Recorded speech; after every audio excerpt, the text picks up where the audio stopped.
பகவத்கீதை 18வது அத்தியாயம் 70வது ஸ்லோகத்தில் பகவான் கூறுகிறார், யார் இந்த தர்மமயமான பகவத்கீதை என்கின்ற சாஸ்திரத்தை கற்கிறார்களோ அவர்கள் செய்யும் ஞான வேள்வியினால் நான் வழிபட்டவனாக ஆவேன் என்று பகவத்கீதையில் கூறுகிறார்.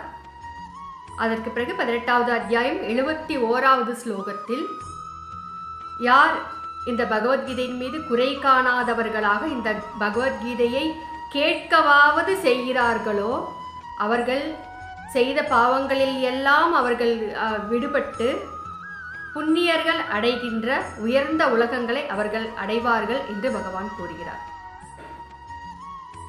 பகவத்கீதை கேட்டாலே போதும் பாவங்கள் தீரும் என்பது அந்த பகவானின் வாக்காகும். ஆக பாவங்கள் செய்வதால் தான் தோஷங்கள் ஏற்படுகிறது இல்லையா?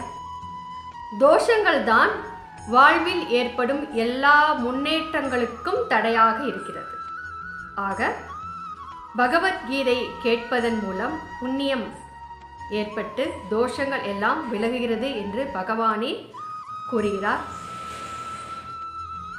இப்படிப்பட்ட ஒரு நல்ல பயனை நீங்கள் அடைய வேண்டும் என்பதற்காகத்தான் பகவான் அடியேனை பகவத்கீதையை கதையாக கூற வைத்துக் கொண்டிருக்கிறார். இதை நீங்கள் கேட்க மட்டும்தான் செய்ய வேண்டும்.